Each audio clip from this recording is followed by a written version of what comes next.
What's up, everybody? Millennial Logger here. Gonna do a little introduction, I guess, to how we log.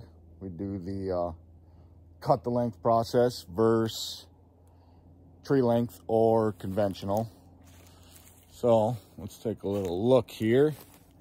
Here we got pine pulpwood. So that is anything smaller than a 6-inch top goes into pulpwood, which is made into paper, toilet paper, any kind of paper product. So under a 6-inch top, which is this small end, goes for pulpwood. This over here, we got chip and saw logs. So anything down to 6 inches, the top here goes into a chip and saw log, which they make 2x4s, 2x6s, whatnot, probably more 2x4s because they're a little smaller.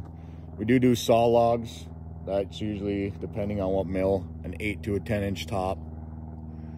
Our pine pulpwood is random length. We try to keep it about 22 feet long. Our logs are typically 16/6, down to a 6-inch top for the chip and saw. There is no 8 or 10-inch saw logs on this track. It's a smaller thinning. You can kind of see how everything works. So I'm cutting a row out as I go, and then I'm thinning it to the sides. Then the wood gets piled on the sides and sorted as it's cut. This whole pile here is pine pulpwood. Got some chip and saw here, more pine pulpwood here. Typically, conventional crew, or call it tree length, typically wouldn't take these logs out. They just turn the whole tree into pine pulpwood. It's kind of what's a little different about what we do. The computer will take every log out that it possibly can. I set the computer to what it needs to be, and it'll take it out. So if I say it needs to be 16/6 with a 6-inch top, the computer will do that on its own. I am just retard hitting the buttons in the machine. So you can see in the back, that's already been thinned out there. Looks very nice. We'll walk out here. Kind of cut right next to the road here. It's kind of funky. Oh, there's a scorpion back in there. We'll take a quick look at that. So I guess right here, this right behind me here hasn't been thinned. You can see you got all the little stuff in there.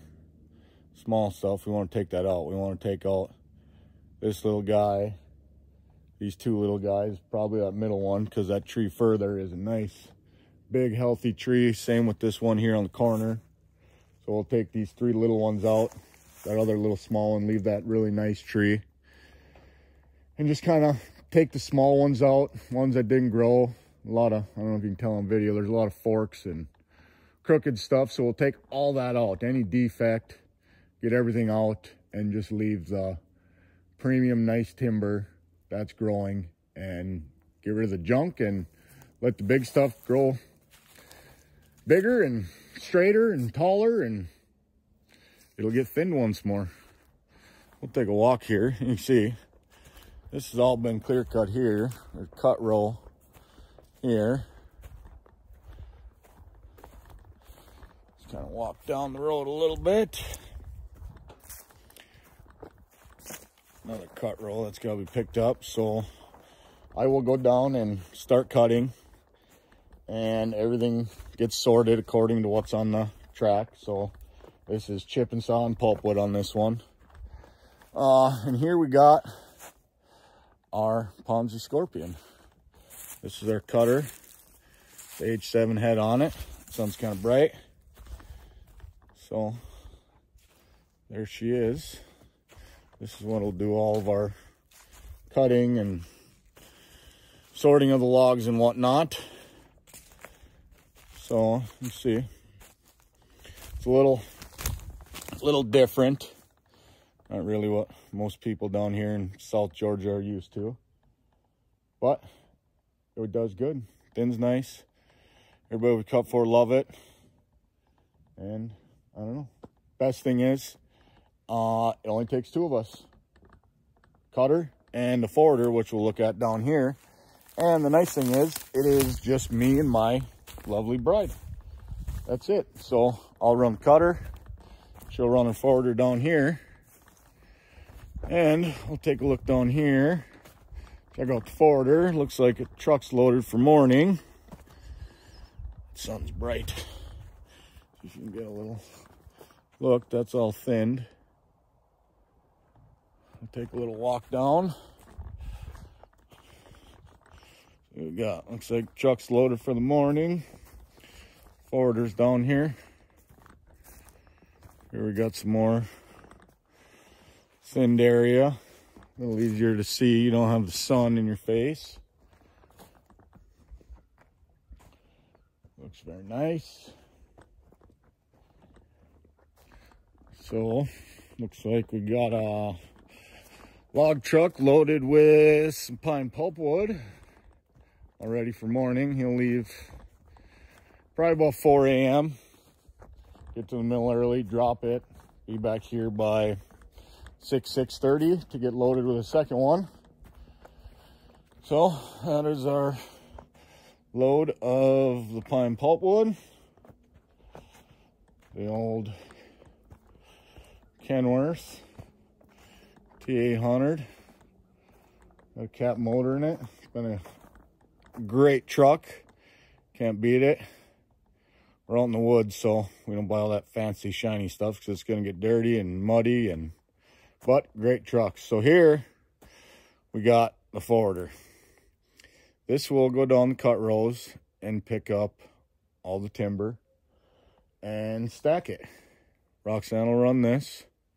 So she'll go through and, let's say, pick up the logs on the roll. She'll pick up all the logs, and this machine will hold. This machine loaded is half a semi-load.